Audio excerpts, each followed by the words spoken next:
we have these social boundaries between male and female, and gender ideology is trying to blur all of them and then shame anyone who has a boundary. And so while I can completely respect if someone's like, look, none of this bothers me, that's fine. It doesn't have to bother you. And you can go and create any women-only space that includes trans women as you want. No one is going to stop you. All we're saying is there still has to be female-only spaces. That's the crux of the argument.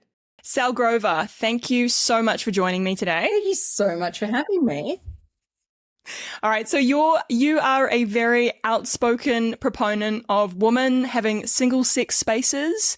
You're standing up for women's sex-based rights, and you even created an app called Giggle for women only.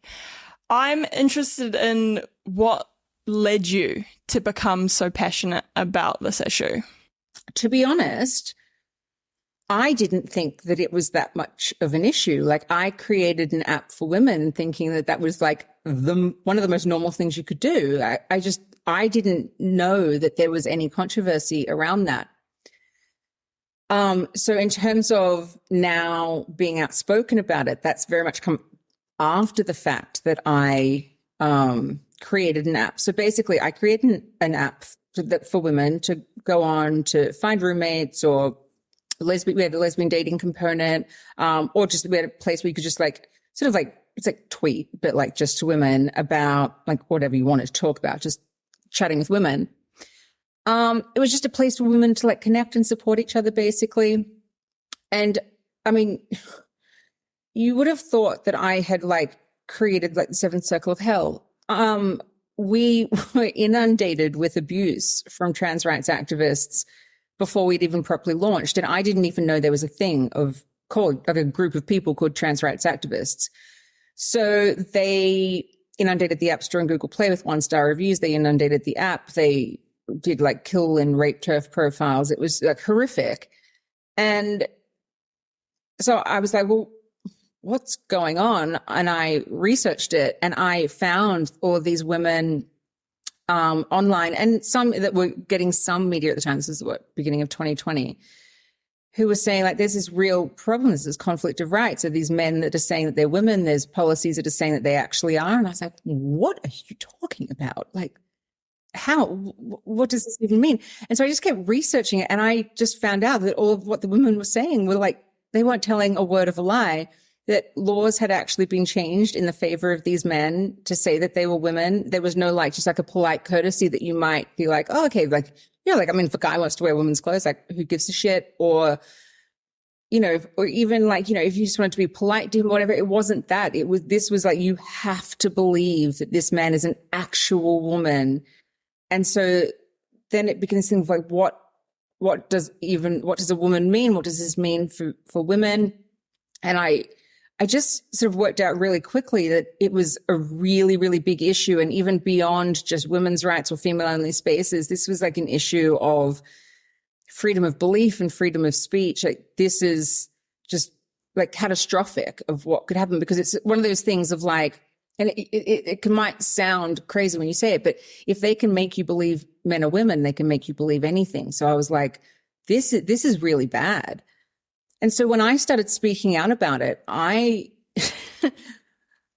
saw there are other women speaking out, and I was just like, well, I'll just join them. Like, it makes sense to speak out about this. And I thought like, well, people will start listening to us soon. I thought this would be like months, maybe weeks. Like, it would just be like, oh, you know, men aren't women, and everyone go, of course they're not. Move on. Like, off you go. And life would return to normal. That has not been the case whatsoever. Okay, can I just ask, so you created this app, men were trying to get on the app. When you say men, are you talking about men, or are you talking about like transgender women? I mean, I suppose that's a sort of philosophical concept there, but can you tell me more about that? Like, what? Yeah, because so I don't know. Like, I mean, how do you differentiate? Because so it was February 2020 when we first came under attack, and I was like alerted to this issue. And if I was to go just based on like the pictures that I was seeing of them and the profiles that they were creating, they were men. It was just men. So if they have a gender identity or whatever they would claim, I mean, one, it's not obvious. Two, even if it was obvious at this, now knowing what I know now, that would be irrelevant. These were just men. I mean, there is no other kind of man. There is just man and woman. Like you can then go within that and be like, oh, that could be like, you could add adjectives or verbs, whatever you want to do, pronouns if you must, of like, oh, that's an effeminate man or whatever. But I mean, it's just a man is a man. And as time went on and with the app, and we would continue to be under attack. And by this point, I knew what was going on. Again, it was just men. I mean, the biggest indication that they would claim to be something beyond that was that sometimes in their photos, they would have trans flags in the background. Like that's supposed to be any indication. Like, am I supposed to think that that man is immediately a woman because he has a trans flag in the background of a photo? I would argue no. So, I mean, they were just men. And I think that was part of the reason why it affected me so much, is that it was sort of this assault on the senses, how I was brought into this issue of, it was like thousands upon thousands of men just doing what has always sort of been that worst version of men on the internet, that sort of abusive sort of behavior, which was kind of what we were creating the app in response to, in a sense.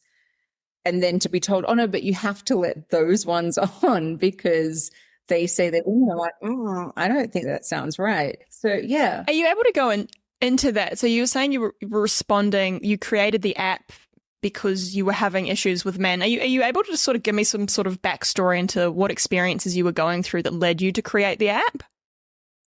Yeah. So like I was raised by like very, very free thinking parents and who very much were like, you know, it was like, you can do anything you want in the world. Like, I was not raised in this environment of like, you're a woman and that means something. It was irrelevant to me. I knew I was female, but there was just nothing else put on that in my upbringing.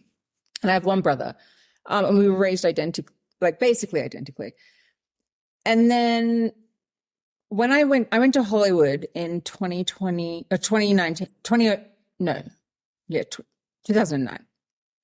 And still had this attitude of like, you know, I can go and do anything. Like I've been told that, like, if you work hard, like, no, you have to work hard and you have to put in effort, but you can then achieve stuff.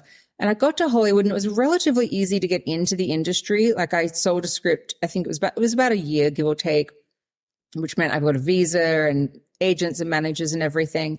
So getting into it was very easy. And then it just fell apart. It was this pre-Me Too world. I would go into these meetings, and when you're a screenwriter in Hollywood, they were called general meetings, and you basically have to go and sell yourself. Like, why should you be the person who writes a script? Like, either a script they've got an idea for, or why should they listen to your ideas?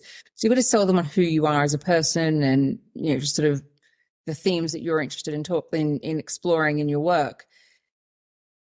And in that, I would always talk about how, you know, I was from Australia. I was living in LA. I had my visa connected to everything. I could only sell work, like, and I could only make money like by selling screenplays. And I don't know if that was something that made certain men think that then they could, you know, if they were like, oh, hang on, she's really vulnerable, we can use that against her or something. I don't know what their thought process was. But the only thing I can think of is that vulnerability played a part in it, because I was, looking back, incredibly vulnerable. So I was just living in hell. The first big major thing that had happened, and like, you know, this guy had been like, it was just horrible in a meeting. And I called my agents and managers afterwards, and I was like, yeah, this is horrible. And they were like, oh yeah, but he wants a script from you. I'm like, yeah, but I'd never want to be in a room alone with him ever again. And there was another situation with a director of a movie that I had did stuff, and I told everyone again, and they were like, well, do you want your movie made? And I was like, I mean, the movie's never been made, but I was like, okay, so this is how it is. So I then, from that point on, I never said anything again, and stuff just kept happening where it was sexual assault. Basically, I was never like, there was no what you would call full on rape, but it was so bad. It was just, it was eating me alive. And I got to the point I couldn't write anymore because I since learned sort of through therapy that my sort of survival mode had sort of kicked in, and it was like, stop writing, because if I write, I'll put myself in those positions. But the problem was I had to write to make money to feed myself. So I was just in like, it's this nightmare catch-22, and I didn't want to give up my dream. I didn't want to like come back to Australia and to sort of admit defeat. And so I just kept holding on as long as I could. I mean, in hindsight, I should have quit like 7 years before I did, but I didn't. And so when I came back to Australia, I went into therapy, and I had this amazing therapist who was just, we were just talking it all through, everything that had happened and what it was like in Hollywood, because it's a very isolating place, and lots of big cities are, and lots of industries are, like, sort of entertainment industries or politics or, whatever, these sort of crazy sort of industries. And she said, you need to have a really strong female support network in your life. And it was a really like sort of earth-shattering moment when she said that. So I was like, yeah, you're right. I didn't have a strong female support network. I had female friends, but it wasn't a strong support network. And then my mum and I spoke about it, and she said, why don't we create an app? It sounded so simple at the time. And I was like, that's a really cool idea. It was basically that, all women could just have a support network in the palm of their hand, that you could just access it whenever you needed it, that you could just say like, something just happened to me, or obviously it's not just like just for that topic, but it was just, you could just be talking to other women and sharing experiences and not feel alone. Because women do talk differently to each other when it's just women. It's like how men talk differently to each other when it's just men. It's the same. Of course, we all do. And yeah, so it was, that was the experiences that led to creating an app. And as I said, like, we didn't think that it was controversial by any stretch of the imagination. Apparently it is. And I'd really missed this sort of shift in the culture, that we'd gone from like this Me Too bubble of like, yes, like believe women, to believe men are women. I'd missed that shift. I'd never tweeted before. I wasn't, but I read Twitter, but I was I was a lurker on Twitter, I suppose. I just read it every day for years, but I was in this bubble, like this like hate Trump bubble, because I think the guy's a dickhead. And so I was just listening, I was reading, the comedians or different journalists of their takes on like, sort of this like the worst person you could think to become president. I was like, yeah. And I was still in that. So when we came under attack, and like when I first went to Twitter, I was like, well, no one that I'm following is talking about this. And it's since most of the men journalists that I followed, who I was like taking political and worldview advice from, they've all blocked me because they just think I'm a horrible TERF. And I'm like, this is astounding to me. Like we agree on 99% of other things. It's just that I'm willing to say men aren't women and you're not. So yeah, it was just, it's been this weird shift in the zeitgeist and in society that I completely missed and then was sort of thrust into. And now I don't shut up about it, because once you start talking about it, you sort of have no choice. You have to continue on. So it's okay. So what propelled you to create this female-only app was essentially the experiences that women often have with men. Okay, like male violence, and I'm sure we've all been catcalled and whatnot. And then so you created this female-only app for that purpose, but then men were trying to get onto it. Yeah? Yeah. I mean, basically, but it wasn't, that's the thing. I mean, we knew that there would be men that would try to get onto it, and that's why we made sure that it was very secure and that we had a way to ensure that it was female only. So if it had been a situation where just men were trying to get onto it, it would be sort of a non-event. And no one would have really cared. It would have been expected. It's like, oh yeah, there's just some like seedy men out there who do try to get into female only spaces. It was the fact that we were being told that we had to believe that these men were, not only that these men were women, but everyone was on their side. And that's when I was like, but they're just dudes. And not to say that there's anything different between a man who's put in effort to say that he's a woman, and like that effort would be, this is so offensive, but like if a man wears makeup and then claims he's a woman, it's not like he's more of a woman than a man who doesn't wear makeup and claims he's a woman. They're all just men. But like I can, like, don't get me wrong, I can appreciate a guy wearing makeup, like, or having fun with that and having fun with fashion. Like, I've always been like a Billy Porter fan. I think that there's like so much fun to be had with sort of, you know, smashing stereotypes and pushing boundaries. I think that's great, but that is just in no way what is happening or what we experienced. No, we were saying any man who claims to be a woman is a woman and you have to let them all on. And I said, no. How could you, when you signed up, my understanding is this app is in construction at the moment, right? Like it was out for a little bit and then, okay. So when you signed up, how could you tell if it was a man or a woman anyway? Like, was there a face, like, did you take a picture of yourself? Yeah, or? So basically when we first, like, so as I said, Mum and I got the idea that, you know, to do an app for women, and it was like, well, how would you even do that? Like, you know, it's, we knew it was sort of like a niche social network, but it would be like, how would you actually, for lack of a better word, police who was on there? And it was, my dad was the one who started researching because he's kind of, well, he's very techie actually. I'm in no way techie at all, but he understands that he can actually code and stuff and knows people in the industry. And so that was actually how we were physically able to do it. But he started researching and he found that there was this technology.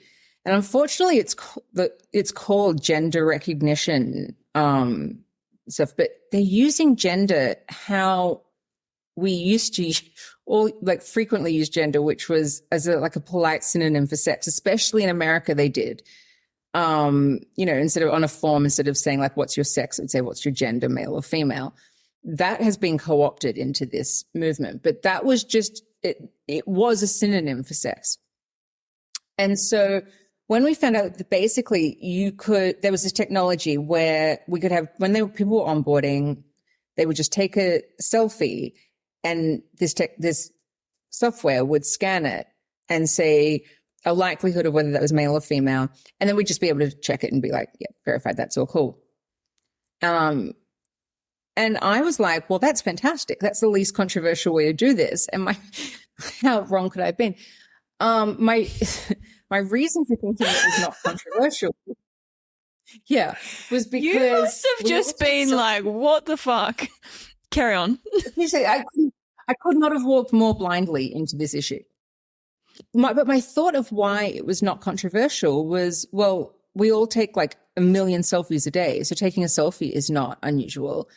And we all, like, at any point in the day when we're walking down the street, we know if someone's a male or a female. Like it's so subconscious. It's like a necessary evolutionary skill. Like everyone does it. I have since learned women do it better than men.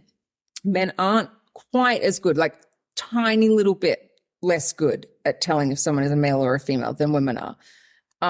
But we had to, it's like a survival thing. We have to know even if that person, like we can tell the sex of someone like 100 meters away because we have to, because what are they going to do? You know, it was like once upon a time, gosh, depending on where you are and what time of day, it's a life or death situation.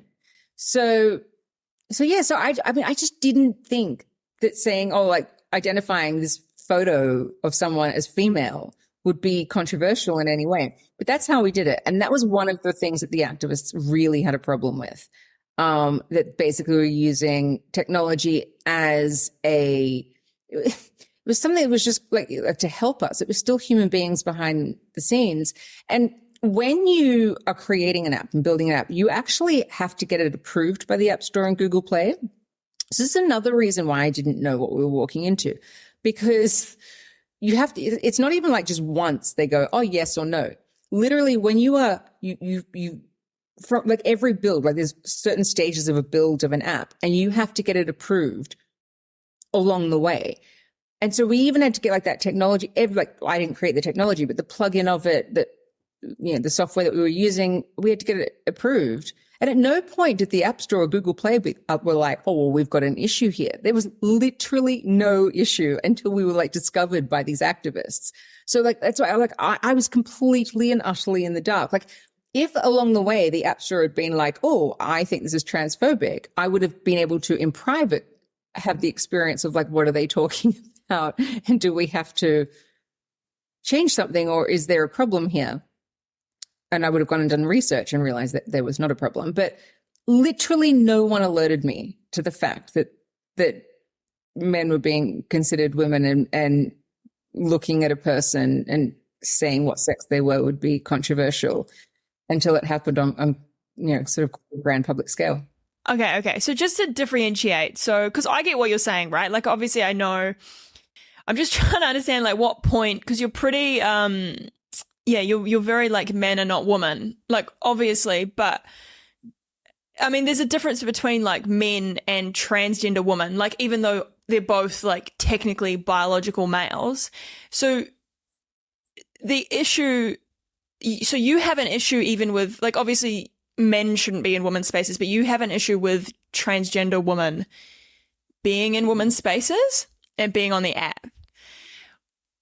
Yes, because okay, yeah. Because so even if we were going to say like sort of do the courtesy and say that there's a demographic called transgender women, like, okay, they're actually a demographic of men. They're not a demographic of women. They're men. So my position is, if you are a male person and you want to live your life as if you're a woman, whatever that means. I mean, what does it mean to live as a woman? Like, every woman I know lives her life differently. Like, the things that actually, the only thing that actually binds us all together is the femaleness, is that we're female. It's the same thing with men. Like, every man is different. The only thing they have in common is that they're just male.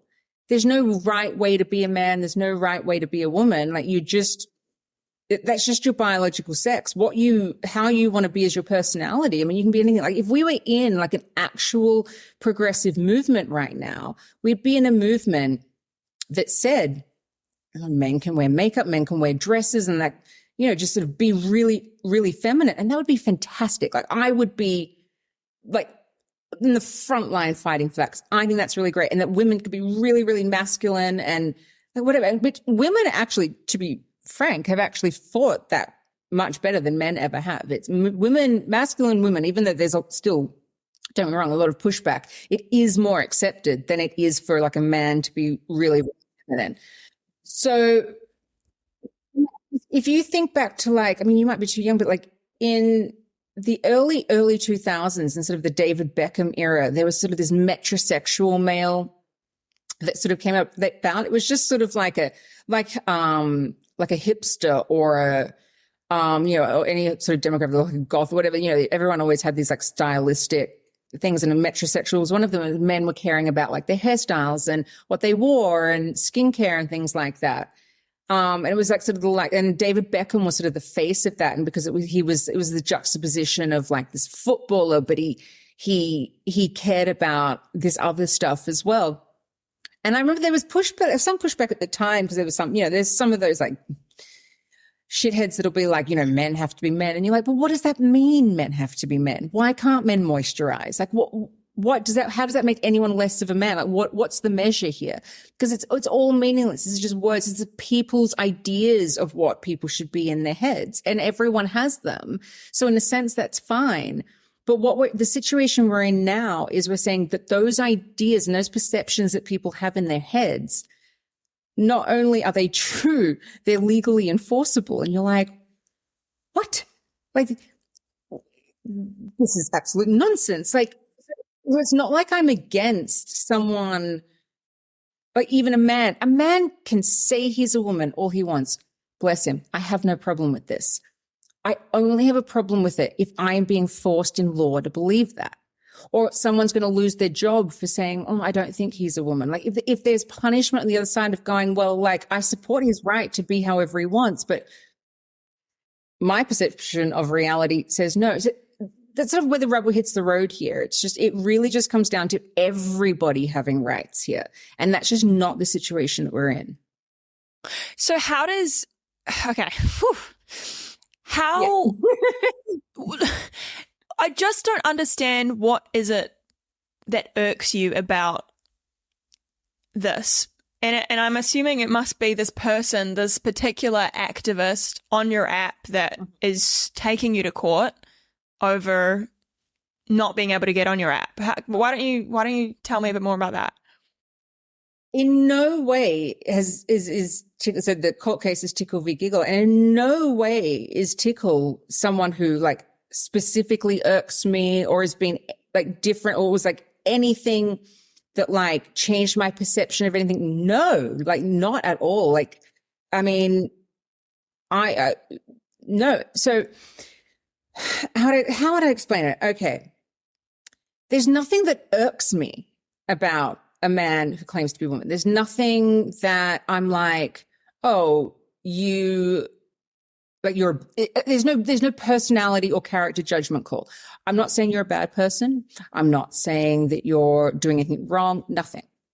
All I'm saying is that, like, literally, you're not a woman, and I should be able to say that, and that women's only spaces in sport are really important, and they actually do come down to the reality of what a woman is. It's not just a judgment call. It is, so a woman is an adult human female. We'd call them female spaces if they included both women and girls, because a girl is just a child human female. But so it just means it literally just means you just can't use female spaces and you can't participate in female sport and services. There's sort of rape crisis centers, some domestic violence centers are female only. There's also certain scholarships and things and certain industries that women really don't have a lot of opportunities in. And so they create certain, programs so women are able to go into them. But now you have men that can just say that they're women and they can go into them. And so they're taking spaces away from women. So one of the problems with this debate is that debate, I mean, such a cute word for what it is, but is everyone's always thinking about, think about this poor trans woman's feelings. Like, you're hurting these feelings and be kind and be kind. And you're like, okay, like, I don't want to be mean to anyone, but if we're going to have a conversation about being kind, what about the women who miss out? Because if you have a man who takes a scholarship a male person who claims to be a woman and they win a scholarship that was designed to be for women, there is a woman who's missed out. And if you have a man that competes in a female sport, and even if he's really crap, because a lot of them actually are, but he could lose. He might not even win. The fact that he's there competing means that there's a woman who isn't. And no one's being kind or thinking about these women. Like when Laurel Hubbard, the New Zealand weightlifter, who's a 40-something-year-old guy who claims to be a woman, when he won gold, was it Commonwealth Games or World Championships, Pacific Championships, something. And the two, they were Samoan, so the Pacific Islander women who came second and third. And these women are the best in the world at this sport. And this guy is just, if we were to use sort of the identity politics thing, is just a white dude who had won against them. But suddenly you couldn't just say that because he was claiming to be a woman. And then when he went to the Olympics, the woman who missed out was a Samoan 21-year-old. It's no one's thinking about this Samoan 21-year-old girl who's missed out because we're supposed to celebrate this man who literally could just go and compete as a man or in the male category. He can dress and identify however he wants, but there is a category that's already there for them. So it's a thing of that's why I said before, they're a category of men. They're not a category of women. And when you make these men a category of women, it's women who miss out. If you'll notice, trans men aren't taking opportunities away from men, especially in sport. They're also not going and being celebrated in politics. They're not politicians. They're not, taking awards or anything that, there's no like man of the year award that a trans man is winning. This is literally just these men claiming to be women that are going and taking anything in society that has been set aside of like, okay, this is for women so that we do have equal opportunity. And it's just going. Yes. I get what you're saying, Sal. And I think most people agree with the sports. Like it becomes unfair, but I mean, it's kind of, you're framing it like men are just claiming to be women, but surely you understand the concept of gender dysphoria and people feeling they've been born in the wrong body or feeling like very uncomfortable in their bodies and feeling like they need to transition. I mean, I suppose their argument is they just want to sort of exist in society as who they say they are. They're not maliciously trying to take anything away from people. So I suppose, yeah, what is the harm that you see in including trans women in female spaces? Like, what is the harm? Like, don't these people just want to sort of exist and live their lives? No. Exist and live your life. That's totally fine. Why does your existence come down to whether you can be in a female-only space and female-only sport? Because I'm not erasing anyone's existence. You can, I don't know how much more I can say it. It's like you can be exactly who you want to be, but there are just occasionally times where this is going to become an issue. And we're going to have to be able to have those conversations. So also when you talk about like, someone feels like they're born in the wrong body. And I mean, one of the craziest things is when you start speaking up about this issue is that you actually become friends with more trans people than you ever had been before, because there's lots of trans people who are on our side who don't get acknowledged, and who are sort of cut out of the conversation completely. And they'll be able to tell you, and it's quite often it's like sort of older guys, and like I'm friends with them now and they know how I talk about them. So, and like I talk about, like they call themselves this, it's all fine. They know who they are. They'll just be like, I'm a postdoc transsexual. So I'm not worried about that. But they know exactly that, but they've been able to explain like what it's like. And it sounds horrible. That feeling that you're in the wrong body.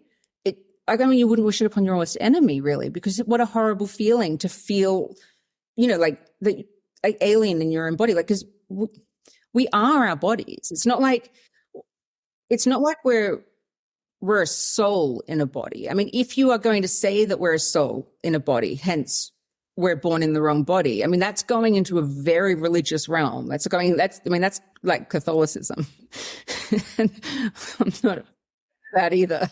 So, I'm just trying to understand the threat, Sal. Like there seems to be a group of people that feel threatened. And I definitely understand because, I'm a woman as well and a lesbian. And, I do see trans women on dating apps, and I suppose I just, swipe, right? No. Yeah, I suppose I kind of ignore it. So I don't feel personally threatened. I feel threatened by men, but I don't feel personally threatened by transgender women. And I'm just trying to, this is what I was trying to ask before, like maybe not what irks you, but yeah, what is the threat? Like, well, what am I not understanding here? Okay, cool. Okay, so I've got two answers to that. So the first answer is, it's like there is a valid point there that you make. Like some people who go like, "Oh, you could just swipe past. What's the problem? You can just swipe past." The problem is truth and reality. So the fact that if women have to just be like, "Oh, I'll just swipe past and I'll just go, oh, okay, well, that guy's just there and I'll just ignore him." First of all, will be called transphobic simply by that act. So it's like you can't win no matter what you do. But it's like any little inch that we give on this, a mile is taken. So it's like, we can go like, what's the harm in saying saying she, her to a man? What's the harm? And you'd be like, I remember when I first started this, when I first started speaking out, I was like, oh my God, of course I want to be polite. I want to be kind. I will say she, her, until I got to the point where I realized if I say she, her for a man, That man then is going to demand the term woman. And then if I have to say she, her, and woman, I am then in a position where I can't speak freely. I can't explain why something is important to me. And I think that if we have to be in a situation where we're like, oh, well, we can just swipe past them, or we can just they can be there, but we can ignore them. First of all, why do we have to make that concession for a man's identity? There's no man on this planet that is making that concession for a woman's identity. Not one. But women are trying to do it. And I think that that's wrong. So I don't think that this is some equalizing of the sexes. I think it is just old fashioned sexism in a new outfit. And the other thing is you cannot consent for other women. I can't consent for other women. You can't. It's everyone has different boundaries. And so female only spaces and male only spaces was just the easiest way to express those boundaries. So if you're a woman, for example, and there's plenty of them out there, and fine, that are I have absolutely no problem with trans women in women's only spaces. I'm like, cool. I have no problem with you. Create spaces for women and trans women. You can't you cannot enforce that upon every woman.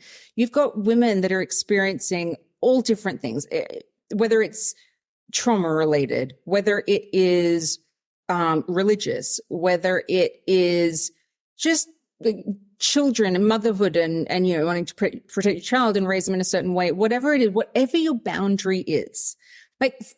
For example, one of the trans activist arguments all the time is they'll be like, you have a gender neutral bathroom at home. And I'm like, okay, yeah, cool.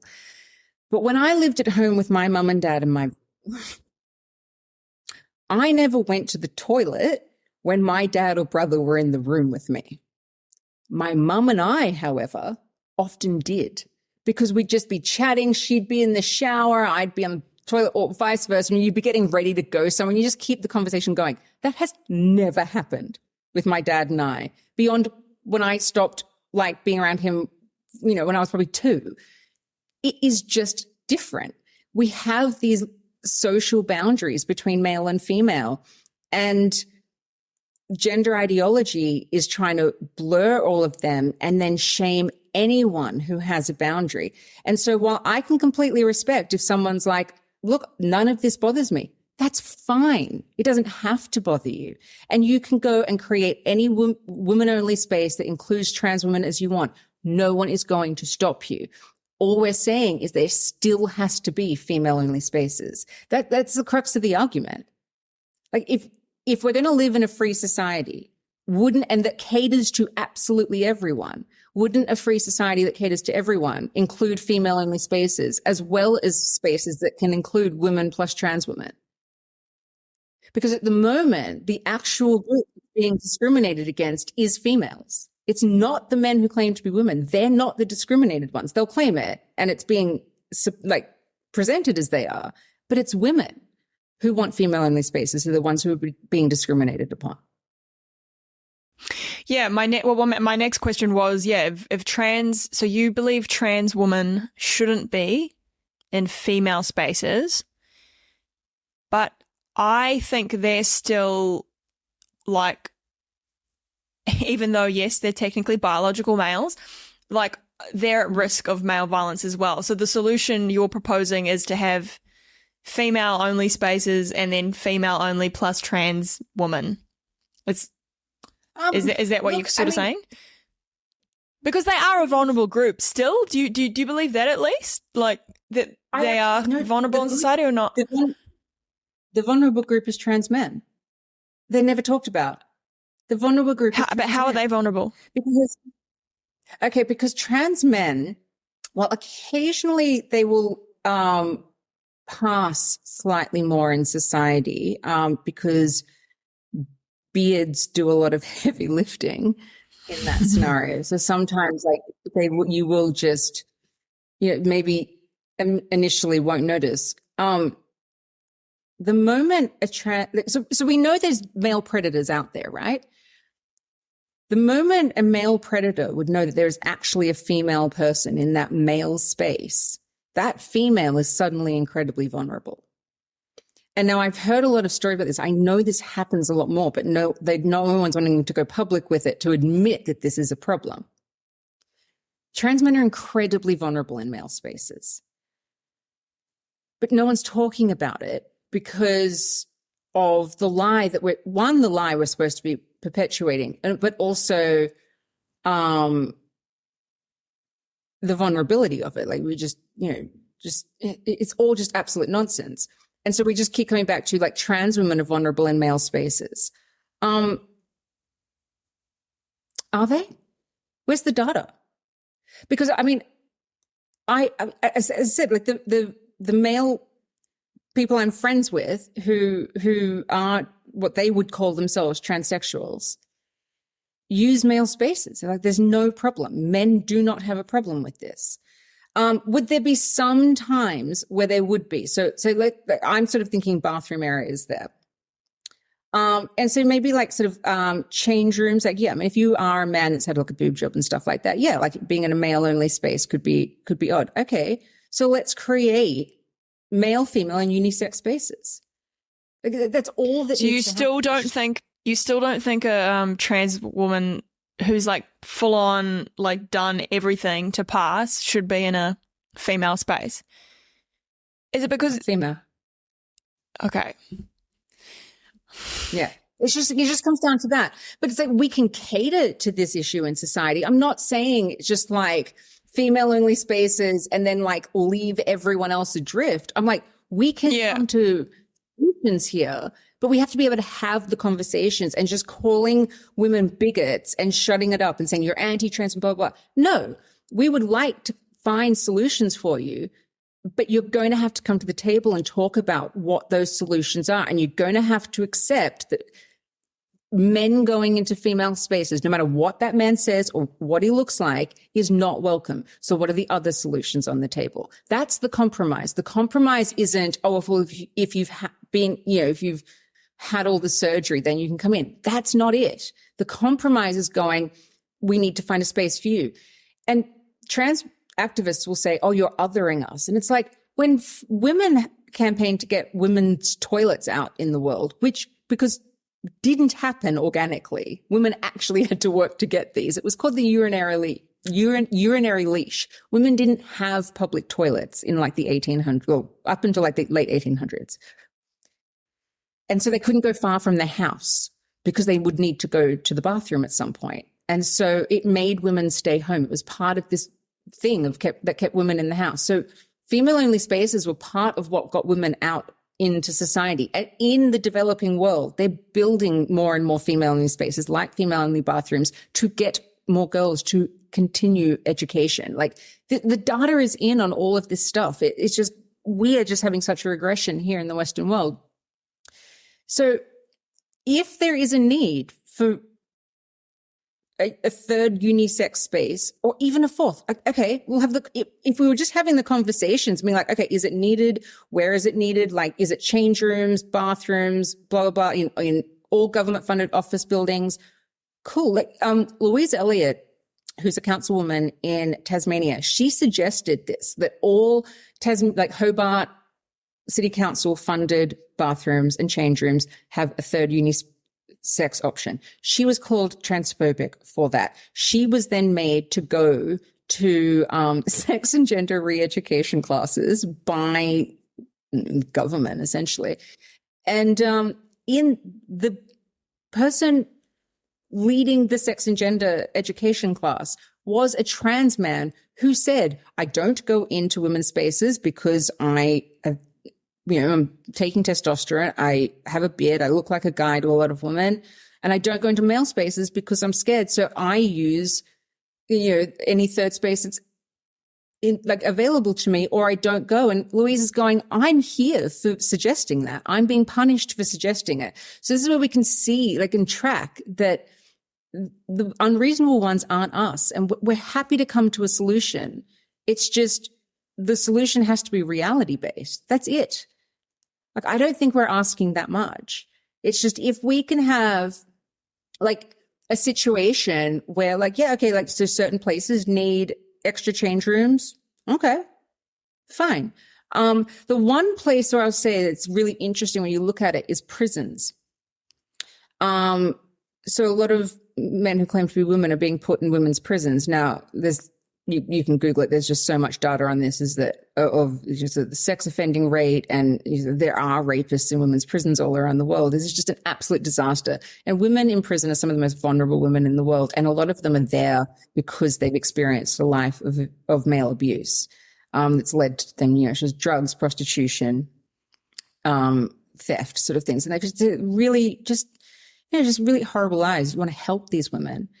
And now they're in these situations with men. And like, don't get me wrong, I want male guards out of women's prisons as well. I think that's just the stupidest idea you could have. And a lot of the women who are advocating to get men out of women's prisons were simply just get male guards out, and now have had to move to get male prisoners out as well. But there's a lot of vulnerable men, right? And in a prison scenario, there's gay men are vulnerable in prison. Lots of different gang members are vulnerable in prison. Elderly men, young men, ill men,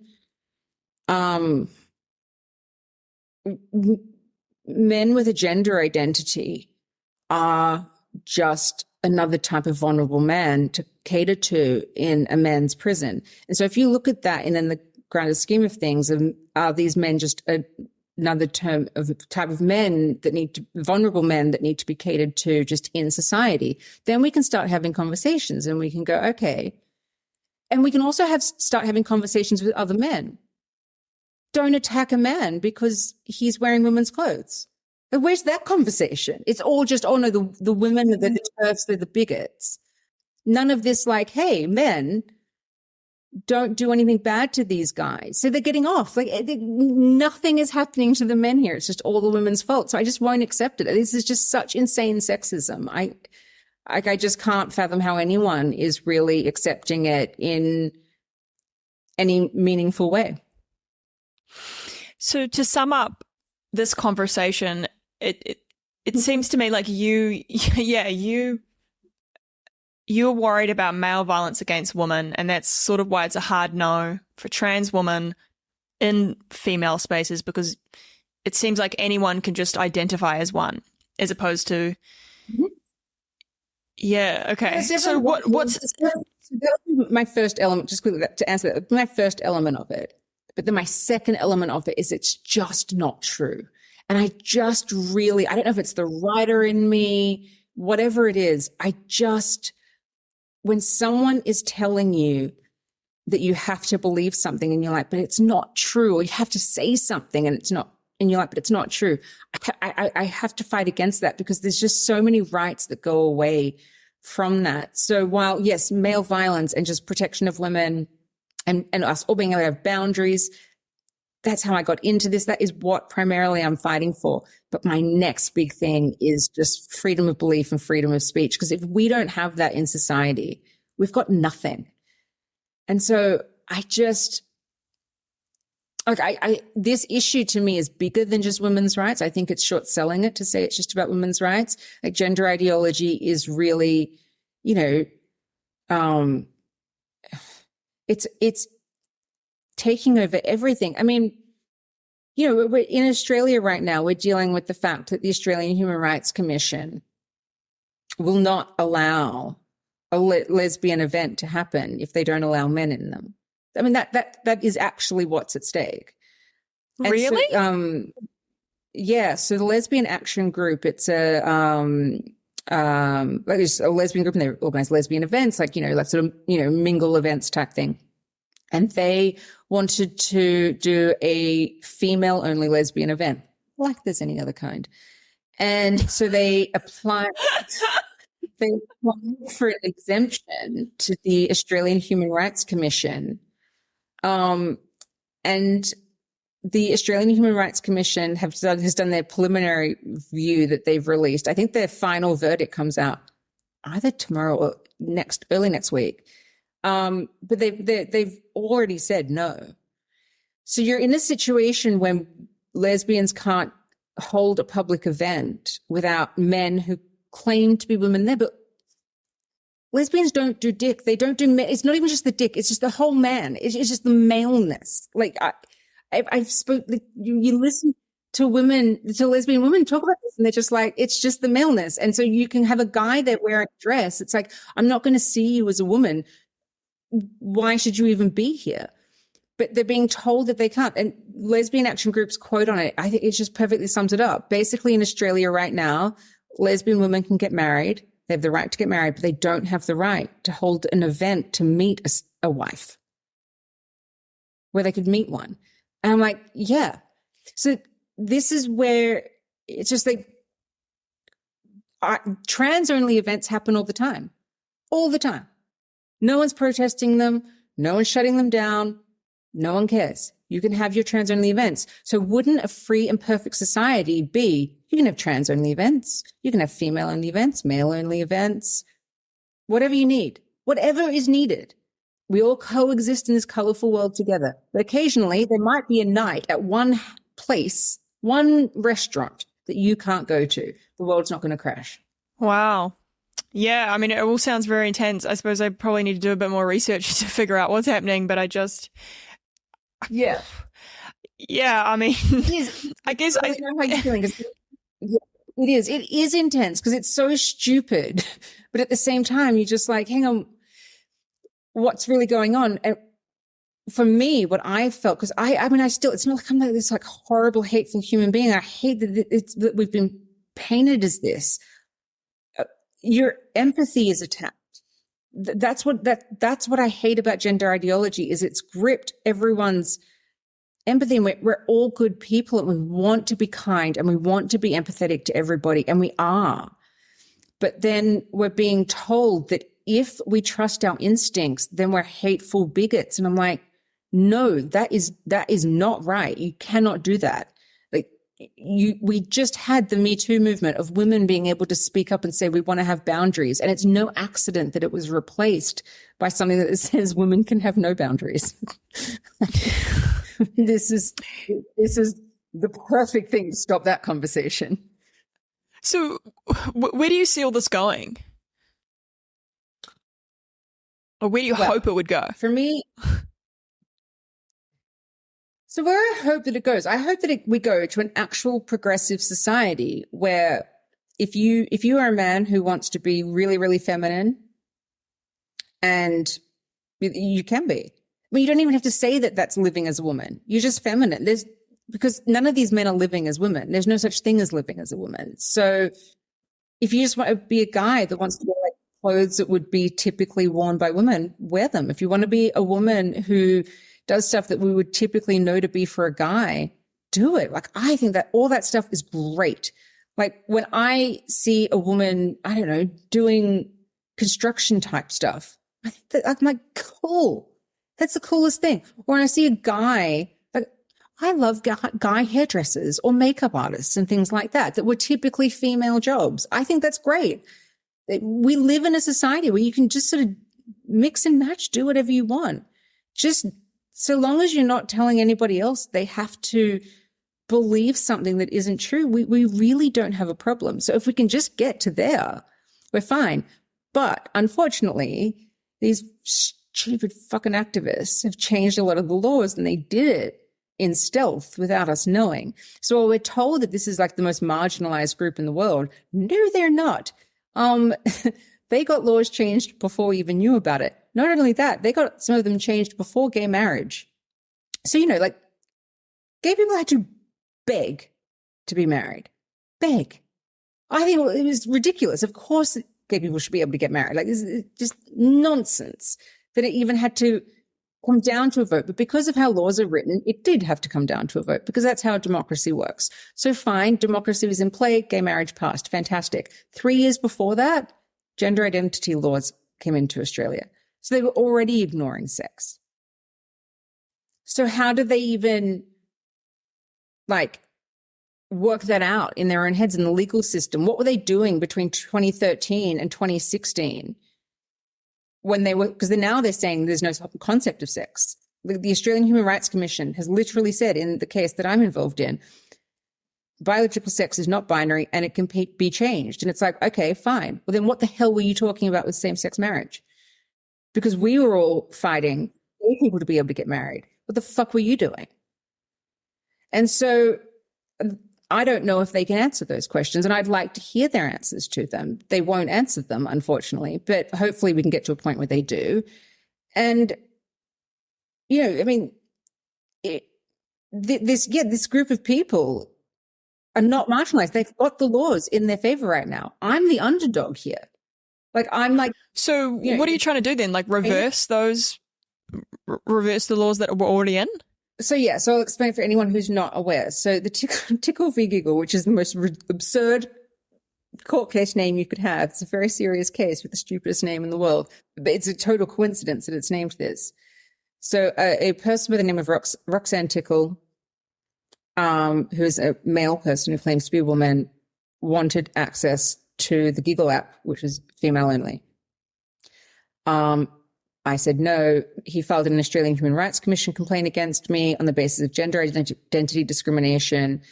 And he said that for it to be settled in the Human Rights Commission, and when complaints are filed against you in the Human Rights Commission, you go to conciliation, which is like a mediation, basically, where you can like hash it out and hopefully come to an agreement before it goes to court.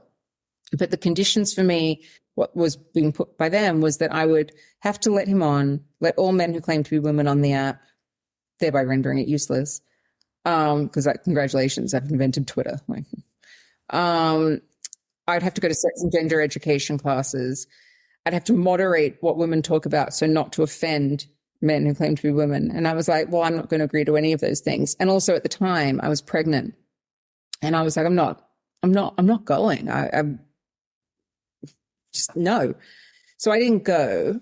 I said no to it. And he then filed in federal court. He then withdrew, but he refiled, long story short. And so I'm being taken to federal court in Australia for gender identity discrimination. And so part of our defense in that is a constitutional challenge. Because, this is, again, where the rubber hits the road. If you can be taken to federal court because you see a man. Now, I didn't know who this person was. I had nothing to do with this person. This person would be irrelevant in my life had they not be taking me to federal court. I saw a picture of a man. I said, it's a man. And I went about my life. He says he has a gender identity, so now he can take me to federal court. So who is the one who has more rights or who has less rights in that situation? I'd argue he has more rights than I do right now. My only defense, my only option is that I can go and challenge the fact that those gender laws were put in there in the first place in 2013. As I said, 3 years before same-sex marriage was passed in Australia, which went to a plebiscite. We didn't vote for these laws. And these laws are put into the Sex Discrimination Act that say that we have to accept men as women. And I'm like, I don't think we should have to. Because, again, in that ideal world, be who you want to be. The state shouldn't have any say in it. It doesn't even have to be in a law. Because if you're a guy who likes to wear women's clothing or whatever, and your workplace or someone has a problem with that, you're protected in law under sex, because it's that sex discrimination that they're saying that they can't. You don't even need gender identity discrimination. They're discriminating against you on the basis of your sex. They're saying because you're male, you can't wear a dress. Well, I'm saying you're a male, you can wear whatever the hell you want. You just can't go into a female-only space. That's the only thing. But we can create other spaces that could be unisex, like women plus trans women. I'm fine with that. I'm not stopping anything. We just also need female-only spaces. So that's basically my portion of the case and where I see this going. And I hope it gets to. It's a huge fight, because this has really infiltrated society in really meaningful ways, because, as I said, it's attacked people's empathy, and the undoing of that. I understand it. I had to do it myself, of going like, I just thought, that be kind. I want to be kind, and having to undo the fact that I am being kind now with what I'm doing, but I'm being told that I'm not, and having to work that out in your head. It is a trip, but, and and making sure that there's not a backlash against like LGB people, because I think that's where the backlash is going to be, because people are going to say it was like gay people that ushered this in, and it's not, because most men who claim to be women are heterosexual. Like, everyone should Google autogynephilia to find out what that is.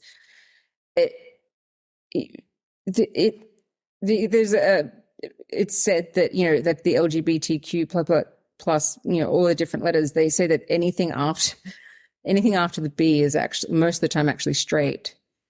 And it's sort of just, I don't want there to be a backlash on like sort of the gay community. It's a community I've always like really respected and supported. I'm not part of it. I can feel that already though. Yeah, I can feel that already. I think I got into an argument with some guy at the supermarket the other day. He's like, it's gone too far. It's gone too far. And I'm like, that gone too far. And it's just like, no, this is not gay people's. They didn't bring this in, because this stuff is an attack on gay rights.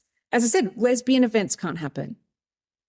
So this is not like lesbians are going too far by saying we can't have lesbian-only events. No, this is the utter conflict. None of it makes sense. And so I don't want there to be more backlash to that. Yeah, no, that's fair enough. So when's your court case? My God, I'm 50 years old. No, it's next year. It just feels like forever. It just every day feels like eternity. So the actual hearing is next year. So it's April 9th to the 12th in federal court. Okay. And so there won't be a judgment until, May sometime, probably, how it works. Maybe early June, but probably in May next year, hopefully. Hopefully sooner the better. But there is a huge chance this case is going to go to the High Court. And the reason is that if we lose in the federal court, and there's a chance we will, if they were to interpret the law and how it is and just say that I'm just an evil bigot, whatever, that I have to see this man as a woman, we would then take it to the High Court. But then if we were to win in federal court, there's a huge chance the other side would take it to the High Court. And one of the reasons is because the Australian Human Rights Commission has intervened in the case as amicus curiae, which means a friend of the court. And they've intervened in a manner where they're very much on the side of the applicant. So they're on Team Tickle. So it's me against the Australian Human Rights Commission. And the Australian Human Rights Commission is probably not going to go down without a fight, because they lobbied for these laws and they wrote a lot of them. So they will probably argue it all the way to the High Court themselves. So either way, whoever wins or loses is going to go to the High Court with it, which would mean the High Court would maybe be the end of 2024, beginning of 2025, like so a long, ages away. To put it into perspective, when I got the first human rights complaint, I was 15 weeks pregnant. My daughter is now 14 months old and was 15 months old. There's a chance that she could be pushing 3 by the time this is done. And does this case sort of serve as a representation for the future of what's going to happen with all this kind of stuff? It seems to be so. If we were to win in the High Court, say, in the idea that we'd want to win, which would basically mean that gender is out of the Sex Discrimination Act because it's unconstitutional for it to be in there. And there's a huge argument for why it is. It has to do with CEDAW, which is part of the UN, which is and that ratified the Australian Human Rights Commission. Not the Australian Human Rights Commission, the Sex Discrimination Act. And it's what you sort of have to uphold. Anyway, the CEDAW does not claim that trans women are men, that trans women are women. These are all very complicated legal arguments that I have in no way have the ability to explain. But if we were to win, all it would mean was that biological sex was relevant in law again, and that female-only spaces and sport and services can exist. That's it. So it's like, if you think I'm like some evil bigot for that, like, okay, we're probably never going to agree on that. And might not be much I can do to change your mind. That's fine. I'm not saying that trans people can't exist. I'm not saying that they can't have rights. I'm not saying that we can't have an abundance of different ways to accommodate them. I'm just saying that female-only spaces need to be able to exist and biological sex needs to be able to be recognized. That's it. And that's how it should have been catered to begin with. If it had been catered to correctly to begin with, we wouldn't be in this situation, but they never did it because it was just this like, ram it in and, you know, who cares what anyone else says, does, or needs. And that doesn't work in society. So hopefully we win. I mean, it's a long, long road and a big struggle. And well, yeah, good luck, I guess. And maybe I'll have to talk to you in a year, see how that goes, or 2 years. Yeah, in like 50 years when it's all resolved and we'll like just be sitting about walking frames being like, oh my God. But yeah, hopefully, I hope that eventually like the culture war of it all and like the animosity of it all eventually goes away and that we can all find like the commonality and the humanity in each other and be like, oh, hang on, we're actually all more on the same side than we're not. That's my ultimate goal. Because, I mean, this is not sustainable, everyone hating each other like this. This is stupid. I agree. It seems to be one of the most divisive issues in our time, which is weird. Maybe it's all a distraction. I think I said to you before we started recording, like I'm being called a conservative media figure, and I'm like, I'm literally just saying women don't have dicks. Like, I don't know what's conservative about that. Yeah, maybe it's because most right-wing people say that, or I don't know. No, it's